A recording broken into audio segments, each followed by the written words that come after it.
विशाल ने दादाजी को देखकर बोला, उसी शाम जब मैं और अमन साथ थे तब अमन के फोन में एक पिक्चर मैसेज आया था। उस फोटो को देखते ही अमन के होश उड़ गए थे और फिर अमन ने वो फोटो मुझे दिखाई।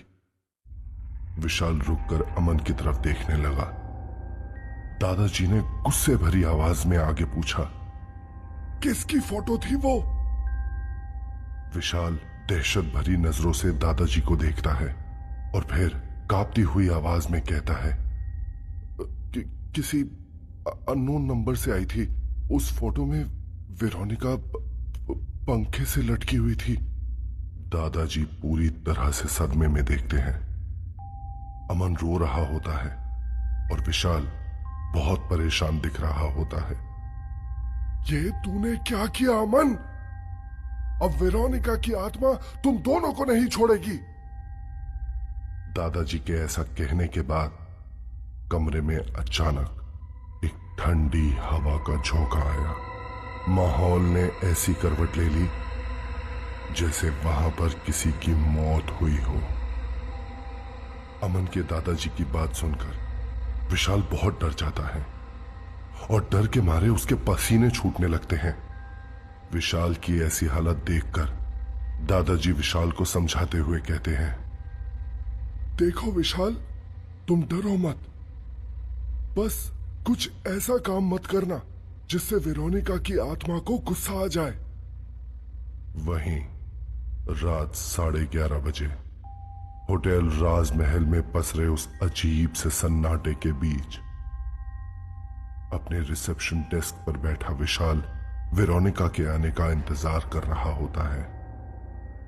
जैसे ही घड़ी की सुई ने 12:30 बजने की तरफ इशारा किया, ठीक उसी समय विशाल को किसी के आने की आहट सुनाई दी। वो आहट होटल में पसरे सन्नाटे के साथ लाती है एक अलग सी ठंडक जो विशाल के शरीर को सिहरन दे जाती है।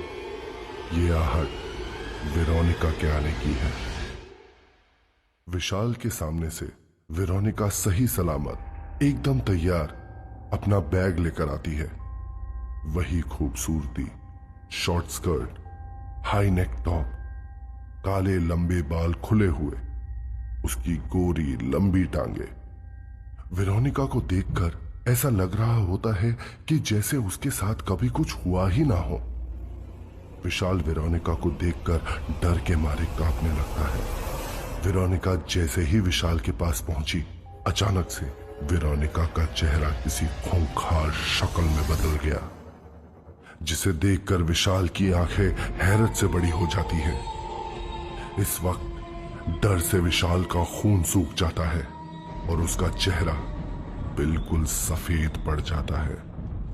देखते ही देखते वेरोनिका फिर से अचानक पहले की तरह खूबसूरत हो गई और विशाल को देखकर मुस्कुराई और वहां से अपने कमरे की तरफ चली गई। विशाल वेरोनिका के जाते ही उसके पीछे जाने के लिए जैसे ही अपनी डेस्क से उठता है, तभी कोई आदमी पीछे से हवा के झोंके की तरह विशाल के शरीर के आर पार निकल जाता है। उस इंसान के इस तरह से खुद को पार करके जाने से विशाल शॉक्ड हो जाता है। विशाल के रोंगटे खड़े हो जाते हैं। वो इंसान पीछे से दिखने में थोड़ा उम्र दराज लग रहा होता है। ब्लैक लेदर जैकेट और बूट्स और साथ ही हाथ में एक चमचमाती ब्रेसलेट। विशाल ने देखा कि उस इंसान ने भी 5th फ्लोर जाने के लिए लिफ्ट का बटन दबाया और देखते ही देखते विशाल की आंखों के सामने से ओझल हो गया। विशाल को वो इंसान कुछ सही नहीं लगता और विशाल उसके पीछे पीछे चला जाता है 5th फ्लोर की तरफ। उस इंसान का पीछा करते हुए विशाल ने देखा कि यह इंसान भी उसी कमरे में जा रहा है जहां वेरोनिका पहले से ही मौजूद है।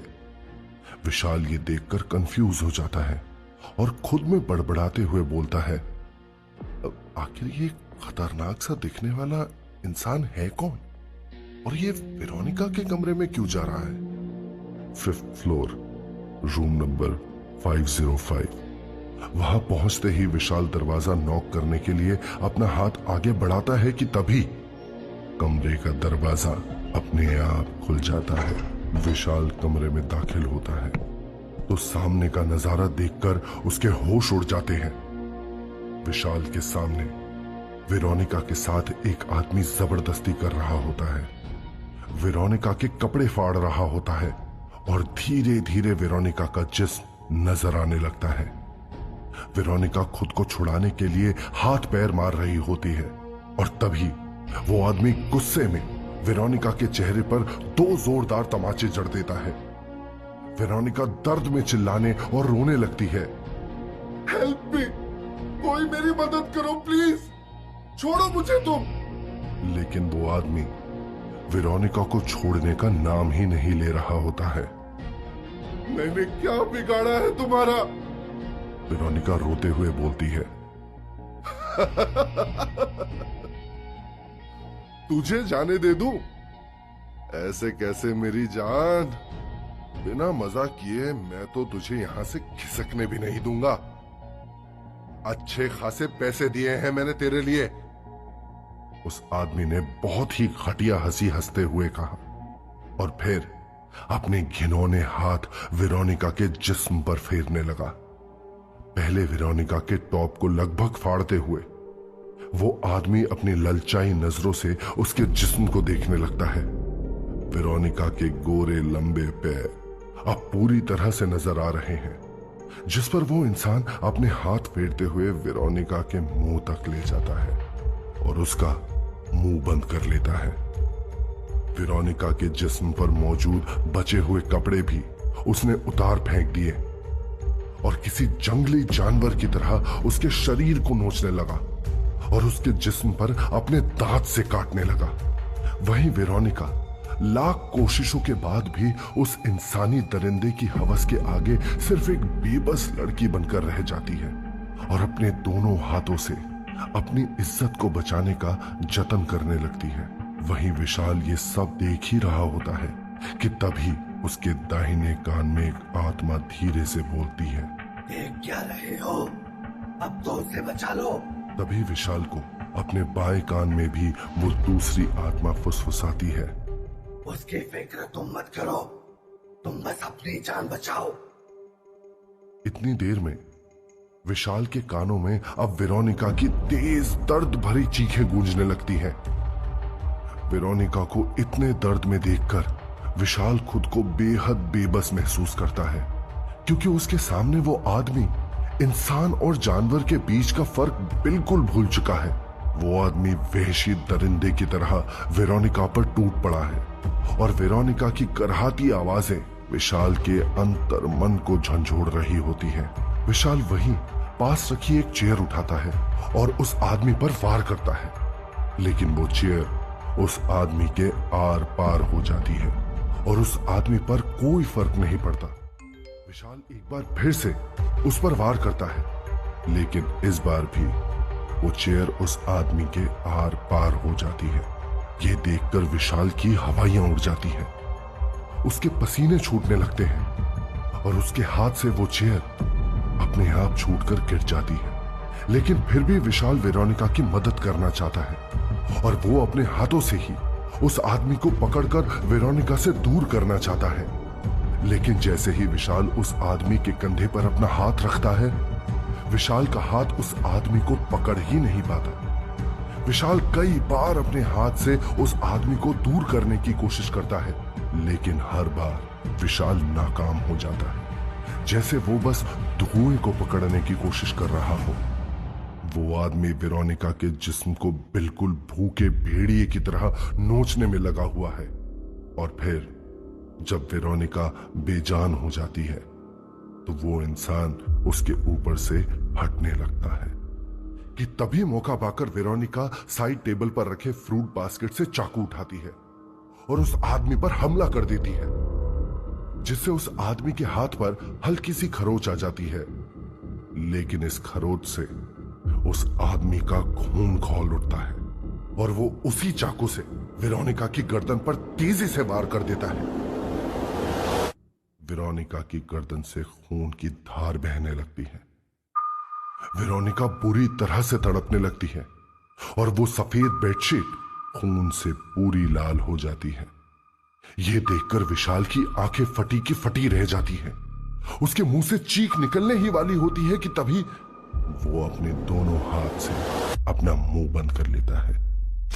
वो आदमी बेड से उठता है और अपने कपड़े पहनकर तड़पती हुई वेरोनिका के पास जाता है और उसकी गर्दन को पकड़कर एक झटके में अपनी मजबूत हाथों से सूखे टहनी की तरह मरोड़ देता है। गर्दन पर दबाव पड़ते ही वेरोनिका की चीख उस पूरे कमरे में गूंज उठती है और अगले ही पल वेरोनिका की गर्दन उसके धड़ से झूलती हुई नजर आती है। वहीं वो वहशी अब वेरोनिका के शरीर के एक एक हिस्से को किसी गीली लकड़ी की तरह मरोड़ मरोड़ कर तोड़ने लगता है। पहले वेरोनिका का सर, फिर दोनों हाथ, फिर टांगे। ये हैवानियत देखकर विशाल का दिमाग सुन्न पड़ जाता है। उसका दम घुटने लगता है और वो कुछ भी नहीं कर पा रहा होता है। वेरोनिका का कमरा देखते ही देखते किसी कसाई खाने में तब्दील हो गया होता है और वो आदमी वेरोनिका के ढीले पड़ चुके शरीर के उन टुकड़ों को एक सूटकेस में दरिंदगी के साथ ठूसने लगता है। अपने काम को अंजाम देने के बाद वो आदमी घसीटते हुए सूटकेस को लिफ्ट की तरफ लेकर जाने लगता है। सूटकेस से लगातार खून की बूंदें टपक रही हैं और उस आदमी के खून में सने जूतों के निशान बनते जा रहे हैं। फिर विशाल उस आदमी को लिफ्ट के अंदर जाता देखता है। वहीं विशाल भी घबराया हुआ सीढ़ियों से तेजी से नीचे आता है और वो उस आदमी को लिफ्ट से सूटकेस को बाहर घसीटता हुआ पाता है। फिर वो आदमी होटल से बाहर जाने लगता है। विशाल की नजर खून से बने घसीटने के निशानों से हटती ही नहीं है। वो काफी डरा हुआ है और जैसे ही वो आदमी होटल के दरवाजे से बाहर जाने ही वाला होता है, विशाल फौरन दरवाजे की तरफ भागता है और उस आदमी को पकड़ने की कोशिश करता है। लेकिन तभी वो दरवाजा विशाल के मुंह पर अपने आप ही बंद हो जाता है और विशाल कुछ नहीं करता। वो बस उस दरवाजे पर अपना हाथ मार कर रह जाता है। कुछ देर तक विशाल गुस्से में दरवाजे को लगातार पीटता चला जाता है और फिर थक हार कर घुटनों के बल जमीन पर बैठकर गिड़गिड़ाने लगता है। विशाल खुद को बहुत ही असहाय महसूस करता है क्योंकि वो चाहकर भी वेरोनिका की मदद नहीं कर पाया। अभी सुबह के 2:30 बज रहे होते हैं। पूरे होटल में एक अजीब सा सन्नाटा पसरा हुआ है, जैसे कोई तूफान अभी अभी होकर गुजरा हो। अभी विशाल के दाएं कान में आत्मा फुसफुसाते हुए कहती है, अब तेरा क्या होगा विशाल? तभी विशाल के बाएं कान से फुसफुसाती हुई आवाज कहती है, उसकी बात मत सुन विशाल। जाओ, तुम वेरोनिका के कमरे में जाकर देखो, शायद तुम वेरोनिका की मदद कर पाओ। उस दूसरी आत्मा की बात सुनकर विशाल की आंखें चमक उठती हैं और वो फिर से वेरोनिका के कमरे की तरफ जाने के लिए उठ खड़ा होता है। वेरोनिका के कमरे में पहुंचते ही विशाल ने देखा कि वहां वेरोनिका मौजूद है, जिसे देखकर विशाल चौंक जाता है क्योंकि विशाल ने अभी कुछ ही देर पहले ही तो वेरोनिका को मरते हुए देखा था। विशाल को वहां देख वेरोनिका जोर जोर से खौफनाक हंसी हंसने लगती है और बोलती है, मुझे पता था तुम यहां जरूर आओगे विशाल। इतना बोलते ही अचानक वेरोनिका का खूबसूरत चेहरा एक डरावनी शक्ल में तब्दील हो जाता है। चारों तरफ लाल रोशनी हो जाती है और ठंडक घुली एक अजीब सी गंध माहौल में फैल जाती है। वो लड़की जो अभी कुछ देर पहले किसी अप्सरा की तरह लग रही थी और अब उसका बदला हुआ रूप किसी को भी डरा देने के लिए काफी है। एक अजीब सी सिकुड़ी चमड़ी लिए, आंखों की जगह सिर्फ गड्ढे और होठों से मानो खून निकलकर सूख चुका हो। गले पर चाकू के जख्म का गहरा निशान, उसके काले लंबे बाल उसके पूरे चेहरे को घेरे हुए हैं, जिससे उसका चेहरा विशाल को पूरा नहीं दिखता। तभी हवा का एक झोंका आता है और वेरोनिका के चेहरे से उसके बाल हटते हैं। वेरोनिका के बाल हटते ही विशाल पूरी तरह से डर जाता है। वेरोनिका का पूरा चेहरा खून से सना होता है, जिस पर जगह जगह कटे हुए निशान दिख रहे होते हैं। वो कट के निशान इतने खौफनाक दिख रहे होते हैं कि उनको देखकर अच्छों के भी पसीने छूट जाए। और तभी वेरोनिका ने विशाल से कहा, मेरी मौत के लिए जितना वो आदमी जिम्मेदार है ना, उतना ही तुम और अमन भी जिम्मेदार हो। ये सुनकर विशाल का चेहरा दहशत से सफेद पड़ जाता है। अगर उसे काटा जाए तो खून की एक बूंद तक उसके शरीर से नहीं गिरेगी। लेकिन विशाल हिम्मत करके डरते डरते वेरोनिका से बोलता है, मैंने कुछ भी नहीं किया है वेरोनिका, और अगर तुम्हें ऐसा लगता है तो फिर तो मुझे माफ कर दो। मुझे नहीं पता कि तुम किसकी बात कर रही हो। यहां से निकलने के लिए तुम जैसा बोलोगी मैं वैसा ही करूंगा। वेरोनिका इतना सुनते ही जोर से हंसती है। उसकी हंसी से पूरा होटल गूंज उठता है। ऐसा लगता है जैसे वो होटल भी वेरोनिका के साथ विशाल की बेबसी पर हंस रहा हो। फिर वेरोनिका बोलती है, तुम्हें मैं जो बोलूं वो तो करना ही पड़ेगा, या तुम अपनी जान से हाथ धो बैठोगे। मैं तुम्हें 2 दिन का समय देती हूँ। तुम इन 2 दिनों में मेरे कातिलों का पता लगाओ और उन कातिलों को यहाँ मेरे सामने होटल राजमहल में लेकर आओ। अगर ये करने में तुम नाकामयाब रहे तो समझो वो तुम्हारी जिंदगी की आखिरी रात होगी। इतना बोलते ही वेरोनिका अचानक से धुएं की तरह वहां से गायब हो जाती है और उसके गायब होते ही वहां कमरे की दीवार पर खून से अपने आप नाम उभर आता है, डेविड जैक्सन और रंजीत भोसले। एक तो वेरोनिका के खूंखार चेहरे को देखकर विशाल की हालत ऐसे ही खराब होती है और ऊपर से वेरोनिका की बातें सुनकर विशाल की सांसें भी जैसे अटक सी गई हैं।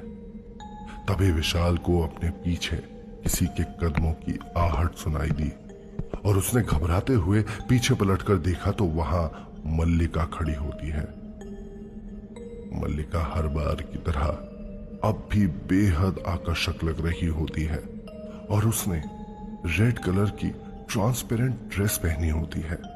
मल्लिका विशाल के बेहद करीब आती है और आकर विशाल के गालों पर किस करती है। ये देखकर विशाल 2 कदम पीछे हट जाता है और बोलता है, आप ये क्या कर रही हैं? मल्लिका धीरे से कहती है, क्या करूं विशाल, तुम्हें देखते ही मेरा रोमांस बाहर निकल आता है। तुम इतने अच्छे हो विशाल, लेकिन ये वेरोनिका, ये बहुत खतरनाक है। विशाल मल्लिका से पूछता है, क्या आप जानती हैं कि इस दीवार पर जो 2 नाम लिखे हैं वो कौन है? मल्लिका हंसती हुई कहती है, विशाल, इनके बारे में पता लगाना तो तुम्हारा काम है, मेरा नहीं। लेकिन अगर तुम ये काम करने में नाकाम रहे तो वेरोनिका तुम्हें जिंदा नहीं छोड़ेगी और मैं भी तुम्हारी कोई मदद नहीं कर पाऊंगी। ये सुनकर विशाल के होश उड़ जाते हैं। तो क्या होगा आगे की कहानी में? क्या पता लगा पाएगा 2 कातिलों के बारे में विशाल?